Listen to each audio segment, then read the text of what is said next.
அண்ணாமலைக்கு தன்னுடைய பாதை மிக தெளிவாக தெரியும். எப்படி பந்தை அடிக்க வேண்டும் என்பது அவருக்கு தெரியும். நாராயண திருப்பதி என்ன போட்டிருக்காரு? சாகும் நிலையில் மருத்துவருடைய ஆலோசனையை ஏற்றுக்கொள்ள மாட்டான் நோயாளி. இதுக்கு என்ன அர்த்தம்?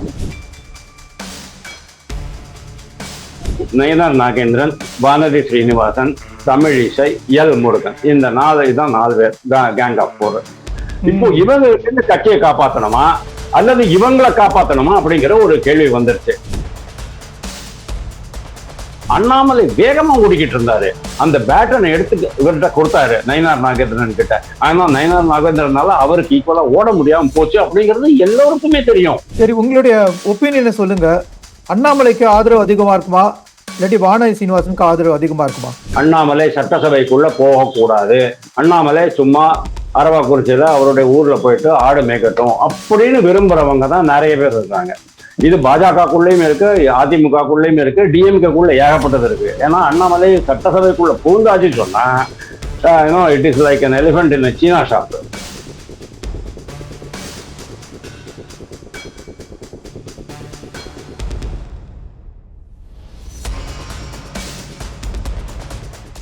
வணக்கம் தென்னவன் மீடியா நேயர்களே. தேர்தலுக்கு இன்னும் 3 வாரம் தான் இருக்கு. எல்லா கட்சிகளும் தங்களுடைய வேட்பாளர்களை அறிவிச்ச இந்த நேரத்துல முக்கியமான கட்சி பாஜக தொகுதியெல்லாம் முடிவு பண்ணியாச்சு. எங்க நிக்க போறோங்கிறது தெரியும். அதெல்லாம் முடிவு பண்ண அப்புறம் கூட அவங்க இன்னும் வேட்பாளர்களை இன்னும் தீர்மானிக்கல. சாத்தூர்ல அவர் நிக்க போறதா நயினார் நாகேந்திரன் அவராவே அறிவிச்சுக்கிட்டாரு. அப்புறம் மயிலாப்பூர்ல எடப்பாடியார் தேர்தல் பிரச்சாரம் செய்யற போது தமிழிசை கூடவே நின்று அவங்களும் அந்த பிரச்சாரத்துல கலந்துகிட்ட விதம் அவங்கதான் நிற்க போறாங்களோ அப்படிங்கிற மாதிரி சந்தேகத்தை ஏற்படுத்துச்சு. பட் அதுக்கெல்லாம் ஒரு முடிவு தெரியல. இன்னும் ஏன் இந்த மாதிரி வேட்பாளரை அறிவிக்காம அங்க என்ன குழப்பம் நடக்குது? குறிப்பா நம்ம கோயம்புத்தூர் வடக்குல இருந்து ஆரம்பிப்போம். ஏன்னா அண்ணாமலை தான் நிக்கிற அவ்வளவு விருப்பப்படாத பட்சத்துல அவர் நிக்கணும் அப்படின்னு சொல்லி தலைமை விரும்புறதாகவும் அவர் நேற்று கூப்பிட்டு பேசியிருக்காங்க. புதுச்சேரி பிரச்சாரத்துல இருந்த அண்ணாமலையை கூப்பிட்டு அவரை கோவை வடக்குல நிக்கிறதுக்கு பிரியப்படுற மாதிரி தெரியுது. ஆனா முக்கியமா அங்க வானதி அவங்களும் நிக்க விருப்பப்படுறாங்க மாதிரி தெரியுது.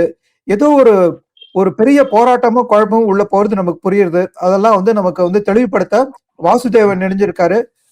வணக்கம் சார். வணக்கம் சிவகுமார்ஜி. சார், நீங்க சொல்லுங்க, கோயம்புத்தூர் வடக்குல என்ன நடக்கிறது? கோயம்புத்தூர் வடக்கு பத்தி தெரியணும்னா நீங்க கூகுள் பார்க்கலன்னு அர்த்தம். நீங்க கூகுள் பாத்தீங்கன்னா கரெக்டா தெரியும். கூகுள்ல ஆல்ரெடி அண்ணாமலை பேரை போட்டாச்சு. எப்படி அங்க போட முடியும் சொல்லுங்க? நீங்க எப்படி மயிலாப்பூர்ல தமிழிசை பேரை போட்டிருக்காங்க? யாருமே டிசைட் பண்ணல, கூகுள் டிசைட் பண்ணாங்களா? என்ன சார் இது? அதுக்குதான் நீங்க அண்ணாமலை கேட்கிறாரு, என்னுடைய லெட்டர் யாரு லீக் பண்ணாங்க அப்படின்ட்டு. நான் லெட்டர் எழுதுறது கரெக்ட். எனக்கு இந்த 2 தொகுதிகள்ல ஏதாவது ஒண்ணு கொடுத்தா நான் கண்டிப்பா போட்டியிட முடியும், ஆனா தொகுதி ஒதுக்கல அப்படின்னு நான் லெட்டர் போட்டிருக்கேன். அந்த லெட்டர் எப்படி லீக் ஆச்சுன்னு கேட்கிறாரு அவரு. அப்போ வேண்டாம் விட்டுருங்க. கேங் ஆஃப் 4 அப்படின்னு ஒண்ணு உண்டு சீனால. 1966 மாசே துங் உடம்பு சரியில்லாம இருந்த போது அவருடைய மனைவி கம்ப்ளீட்டா அந்த கம்யூனிஸ்ட் பார்ட்டியை கண்ட்ரோல் எடுக்கிறதுக்கு முயற்சி பண்றாங்க.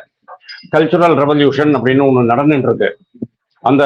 அதாவது கலாச்சார இயக்கம். அந்த கலாச்சார இயக்கத்தை முன்னால எடுத்துட்டு போறதுக்காக அவங்க முயற்சி பண்றாங்க. ஏன்னா சீனா பத்தி பேசுறானே அப்படின்னு பாக்காதீங்க, கனெக்ஷன் இருக்கு. அப்போ அவங்க என்ன பண்றாங்க, தன்னோட இன்னொரு 5-6 பேரை வச்சுக்கிறாங்க. அதுல 2-3 பேர் செத்து போயிடுறாங்க. கடைசியா 4 பேர் நிக்கிறாங்க. அந்த கேங் ஆஃப் 4 அப்படிம்பாங்க. அதுக்கப்புறம் தான் டெங் சியாவோபிங் இவங்களை தடுத்து நிறுத்தி இவங்களுடைய சூழ்ச்சியை முறியடிச்சு கட்சியை கைப்பற்றி அவரே பிரதமரா ஆகிறார். எனக்கு அதுதான் ஞாபகம் வருது. நீங்க கேட்டோன்னே எனக்கு அது ஞாபகம் வருது. நான் என்ன பண்ணணும்?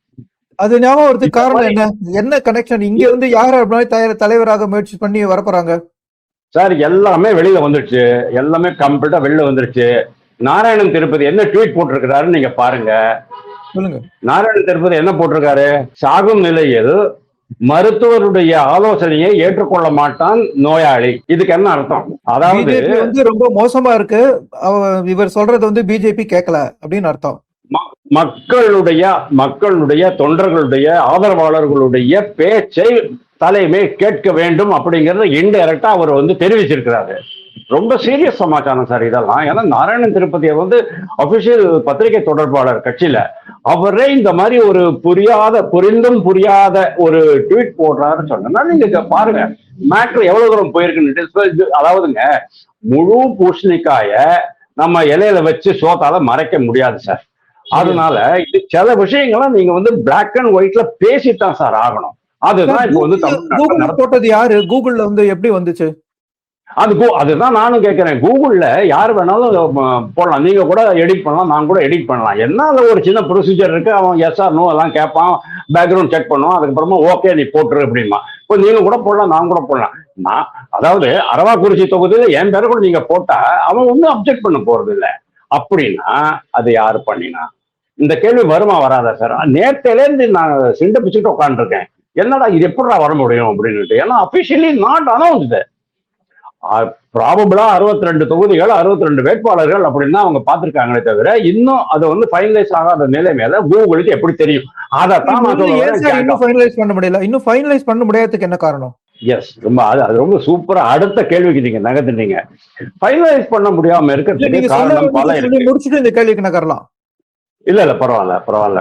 அதான் அப்கோர்ஸ் அது வந்து டவுட் யாரு மேல வருது அப்படிங்கறத நம்ம ஓப்பனா சொல்ல அவசியம் கிடையாது. கேங் ஆஃப் 4 அப்படின்னு நான் சொல்லிட்டேன்.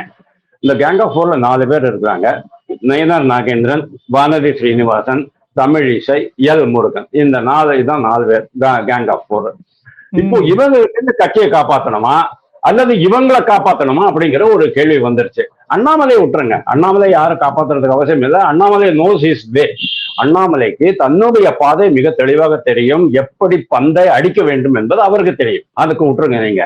ஆனா கட்சியை காப்பாற்றணும் அப்படிங்கிறது பாமர தொண்டர்கள், அதாவது மில்லியன்ஸ், தௌசண்ட்ஸ் ஆஃப் பீப்புள் வெளியில போயிட்டு பிரச்சாரம் பண்ண ஆரம்பிச்சிருக்கிறாங்க. இப்போ எல்லாம் அப்படியே நின்று போச்சு. 3 நாளா நான் பாக்குறேன் சார், தமிழ்நாட்டுல இந்த மாதிரி சின்ன சின்ன கும்பல், அதாவது எந்த கட்சியிலிருந்து எந்த ஆதரவும், எந்த பண உதவியும், எந்த பொருள் உதவியும் எதிர்பார்க்காத சில கும்பல் ஒரு சின்ன சின்ன குழுவா வாட்ஸ்அப் குழு வச்சுக்கிட்டு அவங்க வந்து பண்ணிட்டு இருக்காங்க. நான் லாஸ்ட் டைம் உங்களுக்கு இது பண்ணியிருந்தேன், கிட்டத்தட்ட 50,000 பேர் இந்த முயற்சியில ஈடுபட்டு இருக்காங்க. நான் பதிவு பண்றேன் லாஸ்ட் வீக். அதே தான் இன்னைக்கு சொல்றேன். அவங்க எல்லாம் அப்படியே நிக்க வச்சிருக்கிறாங்க, இது முடியட்டும் அதுக்கப்புறம் பாத்துக்கலாம் அப்படின்ட்டு. சோ இங்கதான் உங்களுக்கு வந்து பிரச்சனை வருது, யாருக்கு கொடுக்கலாம் யாருக்கு கொடுக்க வேண்டாங்கிறது. இப்போ திருப்பியும் உங்களுக்கு வந்து சீனியர் பீப்புள், யங் டர்க்ஸ் அப்படிங்கிற அந்த 2 வருது. அதாவது எப்படி டிஎம்கேல வந்து சீனியர்ஸுக்கும் ஜூனியர்ஸுக்கும் ரொம்ப பிரச்சனை ஆயிட்டு இருந்ததோ இப்ப கூட ஆயிட்டு இருக்கு. ஒரு உதயநிதி கேட்கிறாரு என்னுடைய 50 பேர் வேணும், கனிமொழி கேட்கறாங்க எனக்கு ஒரு 25 ஆதரவாளர்களுடைய சீட்டு வேணும். அதே சமயம் சீனியர்கள்லாம் வந்து இன்னும் போகாம இருக்காங்க. 10வது முறையாக அவர் வரை போட்டி போடுறாரு துரைமுருகன். 2031 கூட அவரே தான் போட்டி போடுவார் நான் நினைக்கிறேன். 2036 கூட போட்டி போடுவார் நான் நினைக்கிறேன். சோ அதே பிரச்சனை இப்போ பாஜகவில் வந்திருக்கு. ஏன்னா பாஜகல நீங்க பாருங்க, 2021 அவங்க என்ன சொல்லி எள்ளி நகையாடினார்கள் சொல்லுங்க. உங்ககிட்ட எவ்வளவு பேர் நீங்க எவ்வளவு தொகுதியில நிறுத்த முடியும் அப்படின்னு கேட்டாங்க. 20 தொகுதி 20 கொடுக்கணும், 20 பேர் உங்ககிட்ட இருக்காங்களா அப்படின்னு கேட்டாங்க. இன்னைக்கு இதே பாஜகல 155 பேர் நிர்வாகிகள், அப்புறம் மாவட்ட செயலாளர்கள், ஒரு மண்டலத்திலையும் 13 போஸ்ட், அதே மாதிரி 68,000 போஸ்ட் அப்படின்னா நீங்க 20,000 போஸ்ட் அப்படின்னா நீங்க 20,000 × 13 நீங்க கணக்கு பண்ணீங்க எவ்வளவு பேர் இருப்பாங்கன்ட்டு. அதைத்தான் நம்ம வந்து மதுரையில அந்த நிர்வாகிகள் மீட்டிங்லையும் நெல்லை நிர்வாகிகள் மீட்டிங்ல நம்ம பார்த்தோம். அதனால இன்னைக்கு ரொம்ப அதாவது யங் பிளட் அண்ணாமலை மாதிரியே ரொம்ப அதிரடியாக அரசியல் செய்யக்கூடிய சில தலைவர்கள் நம்ம பார்க்க முடியறது. வினோத் செல்வம், அஸ்வத்தாமன், இந்த மாதிரி நிறைய, ஈவன் எஸ்ஜே சூர்யா இது மாதிரி நிறைய பேரை பார்க்க முடியாது. இப்போ இவங்க தான் சார் அடுத்தது. நீங்க ஓடிட்டீங்க, நீங்க ஓடி களைச்சு போயிட்டீங்க. பேட்டன்னு நீங்க பாஸ் ஆன் பண்ணுங்க, அவங்க உங்களை விட வேகமா ஓடுவாங்க. அண்ணாமலை வேகமா ஓடிக்கிட்டு இருந்தாரு, அந்த பேட்டனை எடுத்து இவர்கிட்ட கொடுத்தாரு நயனார் நாகேந்திரன் கிட்ட. ஆனா நயனார் நாகேந்திரனால அவருக்கு ஈக்குவலா ஓட முடியாம போச்சு அப்படிங்கிறது எல்லோருக்குமே தெரியும்.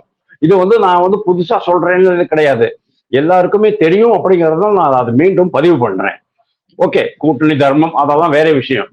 அதாவது கட்சி நாளைக்கு இருக்கணும் சார், கட்சி நாளைக்கு வளரணும் சார். அதுக்கு தான் சார் நீங்க வேலை பண்ணணும். இன்னைக்கு இம்மிடியட் பெனிஃபிட், அதாவது லோ ஹேங்கிங் ஃப்ரூட்ஸ் அப்படிம்பாங்க பாருங்க. அதாவது கீழே இருக்கிற பழத்தை மட்டும் எடுத்து சாப்பிட்டுட்டு போயிடலாம் அப்படின்னு நம்ம பார்க்க கூடாது. அதைத்தான் வந்து ஒரு மயோபிக் வியூ அதை வச்சுக்கிட்டு தான் இன்றைய தலைமை இருக்குங்கிறது என்னுடைய குற்றச்சாட்டல்ல, பொதுவாக பாஜக ஆதரவாளர்கள் தொண்டர்களுடைய குற்றச்சாட்டு. சீனியர் வெர்சஸ் ஜூனியர்னு அப்படின்னு நீங்க சொன்னீங்க. ஆமா, சீனியர் வெர்சஸ் ஜூனியர். நீங்க தலைமை வந்து சீனியர் டிசைட் பண்ணணும்னா இத்தனை நேரம் பண்ணிருக்கலாமே. அப்ப தலைமைக்கு அதுல வந்து ஏதோ ஒரு சம்மதம் இல்லங்கிற மாதிரி இருக்கே. கண்டிப்பா அதுக்குதான் வந்து யாரோ காங்கிரஸ் கட்சியில யாரோ கீச்சு போட்டாங்களாமே. ராகுல் காந்தி வந்து அந்த இதை பார்த்துட்டு அப்படியே கீச்சு போட்டாராம். அது மாதிரி தமிழ்நாட்டுல இந்த வேட்பாளர் பட்டியலை ரிலீஸ் பண்ணினா நாளைக்கு பொங்கிடுவாங்க. ஏன்னா ஆல்ரெடி பொங்கியாச்சு. எப்படி பொங்கிருக்காங்கிறது உங்களுக்கு தெரியும் சார். இல்லைன்னா அண்ணாமலைய தம்பி நீ ரொம்பலாம் ஆடாத, கொஞ்சம் உட்காரு, உன்னுடைய தொண்டர்கள்லாம் அடக்கி வை அப்படின்ட்டு டெலிபோன்ல பேசியிருக்க முடியும். நரேந்திர மோடி டைரக்டா அண்ணாமலைக்கு டயலாக் அடிச்சு சொல்லியிருக்க முடியும். ஆனா அவங்க என்ன சொல்றாங்க, நீ உடனே அவனை கூப்பிடு, அங்கிருந்து கூப்பிடு, ஹெலிகாப்டர் அனுப்பு. என்ன சார், பாண்டிச்சேரியில இருந்து ஹெலிகாப்டர்ல வர சொல்லி பக்கத்துல உட்காத்தி வைக்கிற அளவுக்கு மேட்ரு பெருசாயிட்டு இருக்கு சார். அதுக்காக தான் நான் சொல்றேன், இங்க வந்து ஒரு பெரிய இழுபறி இருக்கு. இந்த நிலைமையில நீங்க ஆல்ரெடி இவ்வளவு பொங்கிட்டாங்க. அவங்களுடைய அந்த பொங்கலுடைய டிகிரி எவ்வளவு, மெல்டிங் பாயிண்ட் டிகிரி எவ்வளவு அப்படிங்கிறது நம்மளுக்கு தெரியும். அதை விட அதிகமாக பொங்கிட்டா ரொம்ப பிரச்சனையா போயிடும் அப்படின்ட்டு ஏடிஎம்கேல இருந்தும் சில எச்சரிக்கைகள் வந்திருக்கு, கட்சி மேலிடத்துல இருந்தும் எச்சரிக்கைகள் வந்திருக்கு. அதனால்தான் இப்போ மேட்ரு திருப்பியும் டெல்லிக்கு ரெஃபர் ஆகிட்டு இருக்கு. டெல்லியில இருந்து கரெக்டா அவங்க செட்டில் பண்ணிடுவாங்க. கரெக்டா நாளைக்கு தான் மனு தாக்கலுக்கு கடைசி நாள் அப்படின்னு சொன்னா இன்னைக்கு சொல்லுவாங்க. மோஸ்ட் ப்ராபப்லி நாளைக்கு அதை அனௌன்ஸ் பண்ணிடுவாங்க. ஸோ தட் 3ஆம் தேதி லீவ் பண்ணீங்க, 4ஆம் தேதி அவங்க எல்லாரும் ஃபில்அப் பண்ற மாதிரி இருக்கும். அதாவது ஃபைல் பண்ற மாதிரி மனு தாக்கல் செய்யற மாதிரி இருக்கும் நான் எதிர்பார்க்கிறேன்.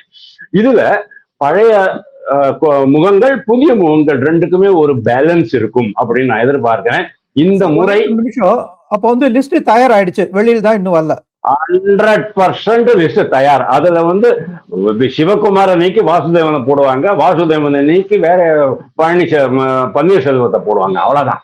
அவ்வளவுதான் போட போறாங்க.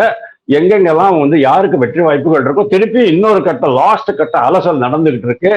டேட்டா பேஸ்டு அனாலிசிஸ் நடந்துகிட்டு இருக்கு. இந்த முறை அந்த இது வரும்போது எல்லாம் கப் சிப்புன்னு அடங்கி போயிடும் நான் நினைக்கிறேன். தேங்க்யூ.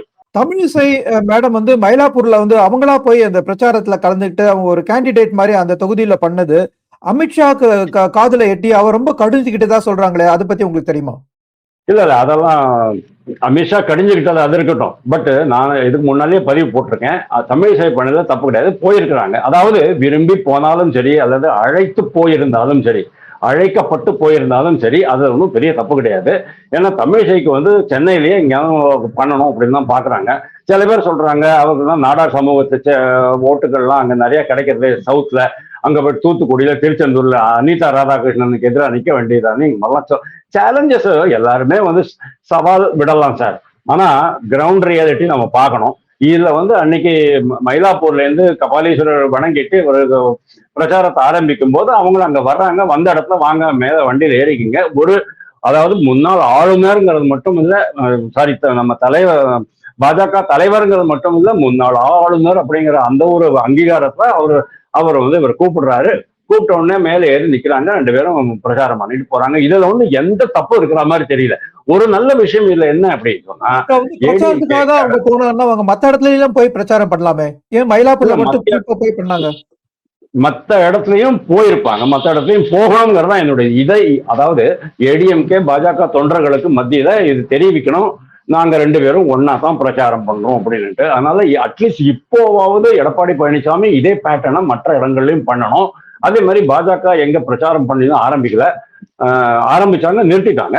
இப்போ நாளைக்கு இது பட்டியல் அறிவிப்பு வந்த பிறகு திருப்பியும் அவங்க ஆரம்பிப்பாங்க. அந்த சமயத்துல உள்ளூர் அதிமுக காரங்களை கூப்பிட்டு பண்ணினா ரொம்ப நல்லா இருக்கும். பட் ஒன் திங், இதுக்கு முன்னால நடந்த தெருமுனை கூட்டங்கள்ல கோயம்புத்தூர் இந்த மாதிரி 1-2 இடங்கள்ல ரொம்ப வெற்றிகரமா இருந்தது, சென்னையில வெற்றிகரமா இருந்தது.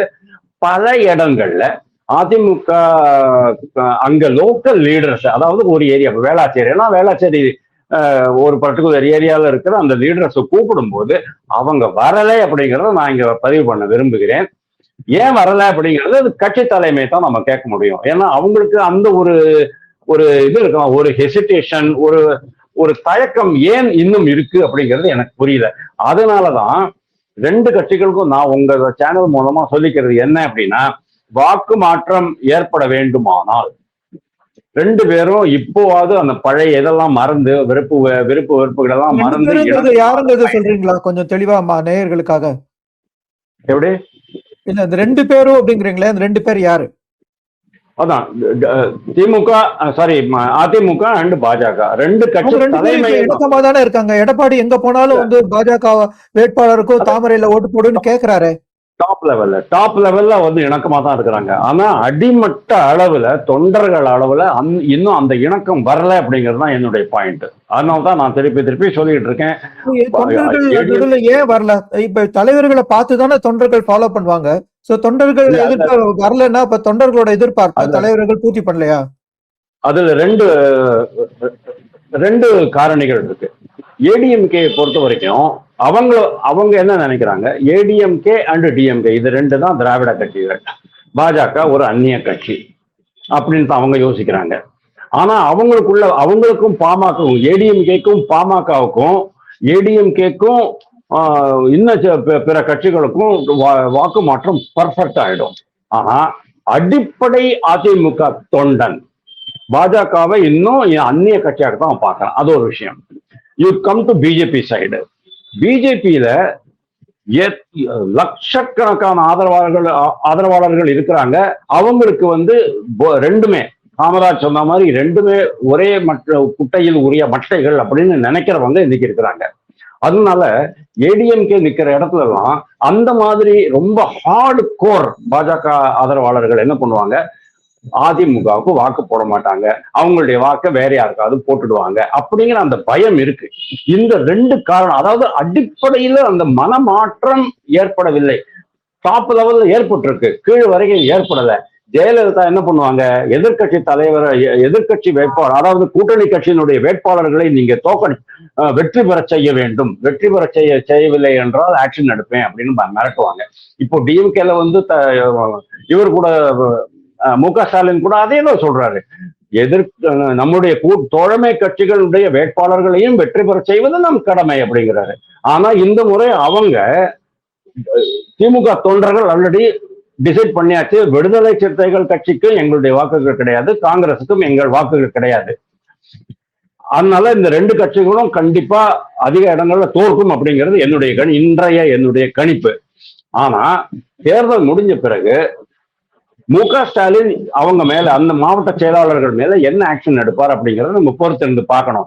ஆனா அதே தைரியம், அதே அதிகாரம், அந்த ஒரு கெப்பாசிட்டி எடப்பாடி பழனிசாமிக்கு இருக்குமா அப்படிங்கிறது எனக்கு சந்தேகம். ஏன்னா எடப்பாடி பழனிசாமி ஜெயலலிதாவோ அதாவது எம்ஜிஆரோ அல்ல அப்படிங்கிறது என் கருத்து. Thank you sir. இப்ப வானதி அவங்க வந்து கோயம்புத்தூர் தெற்குல இருந்து கோயம்புத்தூர் வடக்குக்கு, அவங்க இன்னும் கோயம்புத்தூர் வடக்குன்னு டிசைட் ஆல, அவங்க தான் கோயம்புத்தூர் தெற்கு எம்எல்ஏ. அவங்க வந்து அந்த தொகுதி ஏன் விட்டு கொடுத்து இப்ப ஏன் வந்து பாஜகவுக்கு அதிமுக கோயம்புத்தூர் வடக்கு கொடுக்கணும்? ஏன்னா கோயம்புத்தூர் தெற்குல வந்து செந்தில் பாலாஜி நிக்கிறாரு. சோ இது முன்னாடியே தெரிஞ்சு அவங்களுக்குள்ள ஏதாவது ஒரு அக்ரிமெண்டா, அண்டர்ஸ்டாண்டிங்கா? கண்டிப்பா ஏடிஎம்கே தலைமைக்கு செந்தில் பாலாஜி மாற்றப்படுகிறார் அப்படிங்கிற அந்த உண்மை இதற்கு முன்னாலே தெரிஞ்சிருக்கும். வானதி ஸ்ரீனிவாசனால தாங்க முடியாதுங்கிறது அவங்களுக்கு தெரிஞ்சிருக்கும். அதனாலதான் இது வந்து எடப்பாடி பழனிசாமியினுடைய பெருந்தன்மை அப்படின்னு கூட நான் சொல்லுவேன். இது ஒண்ணு. ரெண்டாவது, கோயம்புத்தூர் தெற்குல ஓரளவுக்கு அங்க ஒரு anti incumbency, local level anti incumbency இருக்கு அப்படிங்கிறது இப்போ லேட்டஸ்டா தெரியுது. மூணாவது, 2024 மக்களவை தேர்தலுக்கு முன்னாலேயே ஜேவிசி ஸ்ரீராமுடைய ஒரு கருத்து கணிப்புல ரொம்ப கிளியரா அவர் சொல்லியிருந்தாரு, இந்த முறை வானதி ஸ்ரீனிவாசன் தெற்குல நின்னாங்கன்னு சொன்னா வெற்றி பெற முடியாது, ஏன்னா இங்க வந்து டிஎம்கே கம்ப்ளீட்டா கேப்சர் பண்ணிட்டாங்க, அவங்க ரொம்ப இன்டெலிஜென்ட்டா இருந்தா வடக்கு எடுத்துக்குவாங்க அப்படின்னு அவர் சொல்லியிருந்தாரு. 2 வருஷத்துக்கு முன்னால எனக்கு தெரிஞ்ச மாதிரி சம்டைம் இன் மார்ச் 2024 அது இன்னைக்கு வரைக்கும் லாகு கரெக்ட் தான். அதனாலதான் வந்து வடக்குல யாரு நின்னாலும் ஜெயிக்க முடியும் அப்படின்னு நான் நினைக்கிறேன். ஏன்னா வடக்குலயும் உங்களுக்கு வந்து எக்கச்சக்கமா இண்டஸ்ட்ரீஸ் இருக்கு, நார்த் இந்தியன்ஸ் எல்லாம் இருக்கிறாங்க, மார்வாடிஸ் எஸ்பெஷலி அவங்க இருக்கிறாங்க. அவங்க அந்த சமூகங்கள் எல்லாமே ஒட்டுமொத்தம் வாங்கியிருக்காங்க. அதாவது ஒப்பனக்கார தெரு, ராஜவீதி, இந்த காந்தி நகர் அந்த மாதிரி ஏரியால மட்டும் இல்ல, அந்த ஏரியாலையும் நிறைய பேர் இருக்கிறாங்க. பிளஸ் பலமொழி பேசுபவர்கள்லாம் இருக்கிறாங்க. அப்படிங்கும் போது தெற்கை விட இந்த முறை வடக்குல தான் பாஜகவுக்கு அதிக ஆதரவு. அதனால அந்த விஷயம் கரெக்ட் நான் நினைக்கிறேன். ஆனா அங்க வானதி ஸ்ரீனிவாசனா அல்லது அண்ணாமலையா அப்படிங்கறது எனக்கு தெரியாது. சரி, உங்களுடைய ஒப்பீனியனை சொல்லுங்க. அண்ணாமலைக்கு ஆதரவு அதிகமா இருக்குமா, இல்லாட்டி வானதி சீனிவாசனுக்கு ஆதரவு அதிகமா இருக்குமா? அண்ணாமலையும் வானதி ஸ்ரீனிவாசனையும் கம்பேர் பண்ணவே முடியாது. ஏன்னா அண்ணாமலை வந்து ஒரு எப்பவுமே he's a notch better than any other contestant. எந்த கண்டஸ்டன்டா இருந்தாலும் சரி, அண்ணாமலைங்கிறது ஒரு ஒரு அது எப்படின்னு கேட்டேன்னா, இப்போ நரேந்திர மோடிக்கும் மற்ற உலக தலைவர்களுக்கும் ஒரு இது நடக்கிறது இல்லையா, அதாவது யாரு மோஸ்ட் பாப்புலர் லீடர் அப்படின்னுட்டு. நரேந்திர மோடி மேல இருப்பாரு, அதுக்கு கீழே 2வது இடத்துல இருக்கிறவங்களுக்கும் அந்த முதல் இடத்துல இருக்கிற நரேந்திர மோடிக்கும் பெரிய கேப் இருக்கும். அந்த மாதிரி தான் அண்ணாமலையை பொறுத்த வரைக்கும். ஆனா இன்னைக்கு அண்ணாமலை வந்து எல்லா இடத்துலயுமே ஒரு அக்செப்டபிள் லீடர் தான். 2024 மக்களவை தேர்தலில் அவர் தோற்கடிக்கப்பட்டார். அதாவது கூட்டு சதி, ஏடிஎம்கே டிஎம்கே ரெண்டு சேர்ந்து பண்ணின கூட்டு சதினால அவர் தோற்கடிக்கப்பட்டார். இந்த முறை அந்த அளவுக்கு மோசமா இருக்காது நான் நம்புறேன். இந்த முறை ஒருவேளை அண்ணாமலை நின்னா, அண்ணாமலை மாதிரி ஒரு சக்தி வந்து வளர்றத எந்த கட்சியும் விரும்பாது அப்படிங்கிற ஒரு நோக்கத்துல எல்லாருமா சேர்ந்து அவரை வந்து தோற்கடிக்க முயற்சி பண்ணுவாங்க அப்படின்னு ஒரு பேச்சு நிலவருது. நான் ஏற்கனவே இதை பத்தி ஒரு ஃபேஸ்புக் பதிவு போட்டிருக்கேன். என்ன நிறைய பேர் வந்து கூப்பிட்டே கேட்டுட்டாங்க, என்ன இப்படிலாம் போட்டிருக்கு அப்படின்ட்டு. அண்ணாமலை கொங்கு பகுதியில தலைவரா வரக்கூடாது, அண்ணாமலை தமிழக அரசியல ஒரு பெரிய தலைவரா வரக்கூடாது, அண்ணாமலை சட்டசபைக்குள்ள போகக்கூடாது, அண்ணாமலை சும்மா அரவாக்குறிச்சியில அவருடைய ஊர்ல போயிட்டு ஆடு மேய்க்கட்டும் அப்படின்னு விரும்புறவங்க தான் நிறைய பேர் இருக்காங்க. இது பாஜகக்குள்ளேயும் இருக்கு, அதிமுகக்குள்ளேயும் இருக்கு, டிஎம்கேக்குள்ள ஏகப்பட்டது இருக்கு. ஏன்னா அண்ணாமலை சட்டசபைக்குள்ள பூந்தாச்சு சொன்னா it is like an elephant in China shop. அதாவது பீங்கான் கடையில போயிட்டு ஒரு எலிஃபென்ட் உள்ள போனா என்ன ஆகுமோ அந்த மாதிரி ஆயிடும். அதனால இது நம்ம வந்து இந்த சக்தியை நம்ம வந்து இப்போவே தடுக்கி மட்டப்படுத்தி வைக்கிறது நல்லது.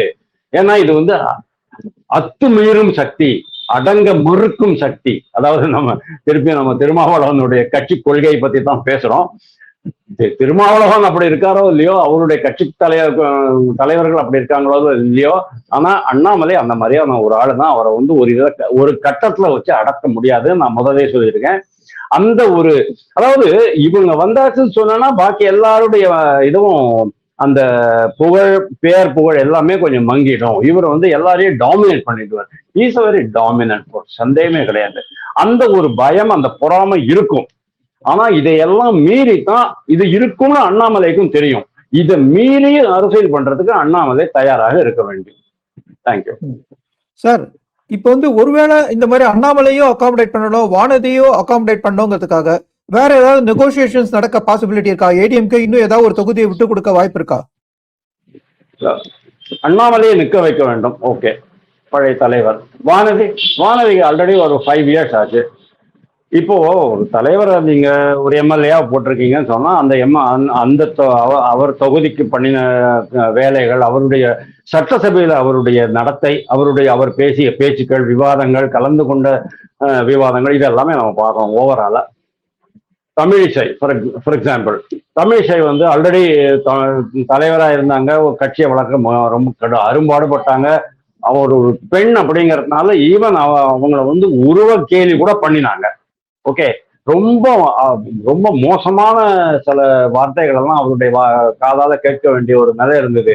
அதுக்கப்புறமா அவரை ப்ரொமோட் பண்ணி கவர்னரா அமைச்சாங்க. திருப்பி அவங்க வந்து அதிரடி பாலிடிக்ஸ் தான் எனக்கு பிடிக்கும்னு சொல்லிட்டு கீழே இறங்கி வந்தாங்க.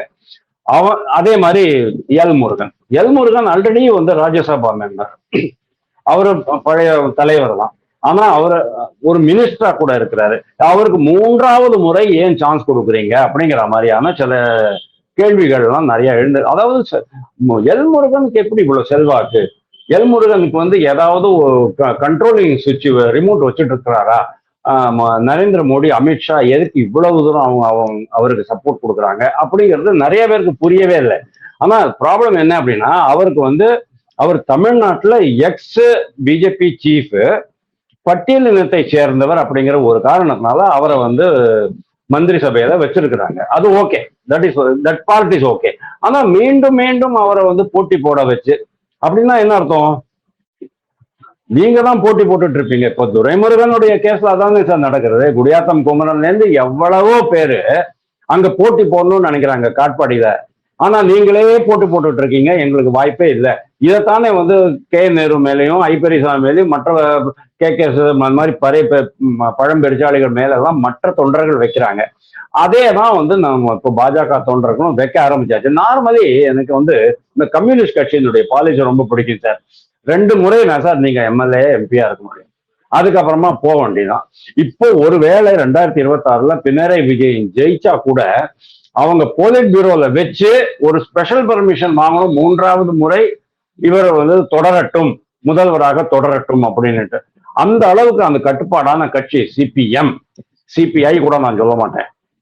அந்த மாதிரியான ஒரு கட்டுப்பாடு. எப்படி இவங்க வந்து 2 முறை தான் பிஜேபியில பிரசிடென்டா இருக்க முடியும்னு சொல்றாங்களோ, அதே மாதிரி ஒரு சில விஷயங்கள்ல இந்த மாதிரி கட்டுப்பாடு வச்சுக்கிட்டு இருந்தா நல்லது. ஏன்னா இன்னைக்கு பாஜக இருக்கிற கண்டிஷன்ல சீனியர்ஸை விட ஜூனியர்ஸ் கையில இந்த ஆட்சி நிர்வாகத்தை, கட்சி நிர்வாகத்தை கொடுக்கறது ரொம்ப அவசியம் அப்படின்னு நான் பாக்குறேன்.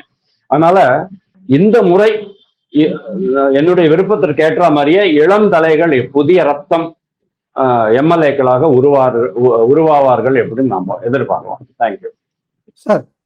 அண்ணாமலை வந்து சில மாதங்கள் முன்னாடி ஒரு பேட்டியில சொல்லியிருந்தாரு அவருடைய பொறுமைக்கும் எல்லை உண்டு அப்படின்னு. அப்பவே வந்து பல பேர் பேசினாங்க அண்ணாமலை ஒருவேளை வந்து தனியா வந்து ஏதாவது பண்ணுவாரோ அப்படின்ட்டு. இப்ப நான் மீண்டும் கேட்கிறேன், இப்ப அண்ணாமலைக்கு வாய்ப்பு கொடுக்காட்டி அண்ணாமலையோட ஆதரவாளர்கள் கொதிப்படைவாங்கிறது ரொம்ப வெளிப்படையா தெரிஞ்ச விஷயம் ஆயிடுச்சு. அதே சமயத்துல அண்ணாமலை ஒருவேளை தனக்கு அங்க கோயம்புத்தூர்ல கொங்கு மண்டலத்துல வாய்ப்பு கொடுக்காட்டி, ஏன்னா அவர் வந்து மொடக்குறிச்சி வேண்டாம் அப்படின்னு தெளிவா சொல்லிட்டு தான் தகவல் வருது. கொங்கு மண்டலத்துல வாய்ப்பு கொடுக்காட்டி அவர் சுயேட்சையா நிக்க வாய்ப்பு இருக்கா? உங்களுடைய ஓப்பன் ஆன்சரை சொல்லணும். இல்ல சுயேட்சையெல்லாம் நிற்க மாட்டாரு. கட்சி கட்டுப்பாடை மீறி அவர் நடந்துக்கவே மாட்டாரு. கட்சிக்குள்ளே தான் இருப்பாரு. அவர் வந்து மோடி பக்தர். அதனால ஏன் அப்படி இருக்கணும்? அவ்வளவு தூரம் கட்சி கட்டுப்பாடோட இவ்வளவு தூரம் இருந்தவருக்கு வந்து ஒரு விதமான பலனும் இல்ல, அவர் அடக்கதான் முயற்சிக்கிறாங்கிற போது அவர் ஏன் சுயேட்சையா நிற்க கூடாது? அதாவது அடக்க முயற்சிக்கிறாங்க அப்படிங்கிறது மட்டும் இல்ல, இன்னும் ஒரு சில ஆங்கிள்லயும் நம்ம யோசிச்சு பார்க்கணும். இந்த முறையும் அண்ணாமலையை தோற்கடிக்க சூழ்ச்சி நடந்தால் என்ன செய்வது, 3வது முறை நான் தோற்கணுமா அப்படின்ட்டு அவரே கூட யோசிக்கிறோம். அதனால அவர் கண்டிப்பா நிக்க போறது இல்லைன்னா நான் நினைக்கிறேன். கண்டிப்பா நிக்க மாட்டார், தனியா நிக்க மாட்டார். நின்னா கட்சியில் தான் நிற்பாரு. அதுதான் கட்சிக்கு பெருமை, அவருக்கும் பெருமை. ஓகே. சோ இந்த பிரச்சனைக்கு என்னைக்கு தீர்வு காணும், என்னைக்கு தீர்வு வரும் சார்? இதுக்கு வந்து தீர்வு அப்படின்னா, அதாவது எல்லா பிரச்சனையும், உலகத்துல எல்லா பிரச்சனைகளுக்குமே தீர்வு ஏற்படாது. இதுக்கு வந்து தீர்வு ஏற்படும். இந்த விஷயத்துல என்ன காரணம்னு கேட்டா, இன்னைக்கு நம்ம இப்போ பேஷண்ட் இருக்கிற நேரத்துல கூட நிறைய பேருக்கு ஒரு மனமாற்றம் ஏற்பட்டு விட்டது. சரி பரவாயில்ல, கட்சி இந்த மாதிரி டிசைட் பண்ணிட்டாங்க, 27 ஒத்துக்கிட்டாங்க. இப்போ 27 ப்ராப்ளம் இல்லை, 27 நாங்க 72ல எதிர்பார்த்தோம், அதைப்படி திருப்பி போனோம். ஏன்னா 72 தொகுதிகள்ல நாங்க வந்து செகண்ட்ல இருந்தோமே பாராளுமன்ற எலெக்ஷன்ல அப்படின்ட்டு. அப்போ 27 ஒத்துக்கிட்டாங்க. இப்போ லேட்டஸ்டா என்ன அப்படின்னா, அண்ணாமலை, வினோதி செல்வம், எஸ்ஜி சூர்யா, கஸ்தூரி, ஆனந்தன் ஐயாசாமி, இந்த மாதிரியான இளம் அஸ்வத்தாமன், இந்த மாதிரி இளம் தலைவர்களை ஏன் ஊக்குவிக்கவில்லை? அவங்களுக்கெல்லாம் ஏன் நான் கொடுக்கல? என்னத்துக்கு இந்த கேங் ஆஃப் 4க்கு மட்டுமே கொடுத்துட்டு இருக்கீங்கிற மாதிரி ஒரு கேள்வி. சோ அது முடிஞ்சு போச்சு இல்லையா? அதே மாதிரி இதுக்கும் ஒரு நல்ல சரியான தீர்வு வரும், நீங்க கவலைப்படாதீங்க. இந்த முறை 10, அதாவது பாஜக நிக்கிற அந்த 27 இடங்கள்ல 25 இடங்கள்ல அவங்க கான்சென்ட்ரேட் பண்ண, 25 இடங்கள் கான்சென்ட்ரேட் பண்றாங்க. அதுல வந்து 17-18 தொகுதிகள்ல வெற்றி பெறுவதற்கான வியூகம் வேற அமைச்சு வச்சிருக்கிறாங்க. இது எல்லாமே வந்து இன்னும் 1 or 2 daysல வெளியில வந்துடும் எப்படி பண்ண போறாங்க அப்படிங்கிறது. 2வது, அதிமுக வர்சஸ் திமுக, அந்த 125 இடங்கள்ல குறைந்தது 10-15 மினிஸ்டர்ஸை இந்த முறை தோற்கடிக்க வேண்டும் அப்படிங்கிற மாதிரியும் போயிட்டு இருக்கு. இன்னொன்னு ஒரு முக்கியமான விஷயம், இதுல வந்து காட்டுமன்னார் கோவில் விசிகே தலைவர் அங்கேயே நிக்கிறார் அப்படிங்கறத பத்தி நிறைய பெர்முடேஷன்ஸ் காம்பினேஷன்ஸ், அவருடைய உண்மையான எண்ணத்தை நேத்திக்கு வரைக்கும் அவர் சொல்லல. ஷானவாஸ்க்கு ஏன் வந்து கொடுக்கல நாகப்பட்டினம் அப்படிங்கறது இன்னைக்கு வந்து சொல்றாரு. அவர் எனக்கு வந்து அவர் வேண்டாம் அப்படின்னு சொல்லிட்டாரு, எங்களுக்கு இது கிடைக்கும்னு நினைச்சோம், சென்னைக்குள்ள அது கிடைக்கல அப்படிங்கிற பல்லாவரமா எங்க சொன்னாரு, கிடைக்கல அப்படிங்கறதுனால நிறுத்திட்டோம். உடனே அவரை பாருங்க, அதுலயே ஒரு ஸ்பின் கொடுத்துட்டாரு. என்ன, மத ஸ்பின் கொடுத்துட்டாரு, ரிலிஜியஸ் ஸ்பின்.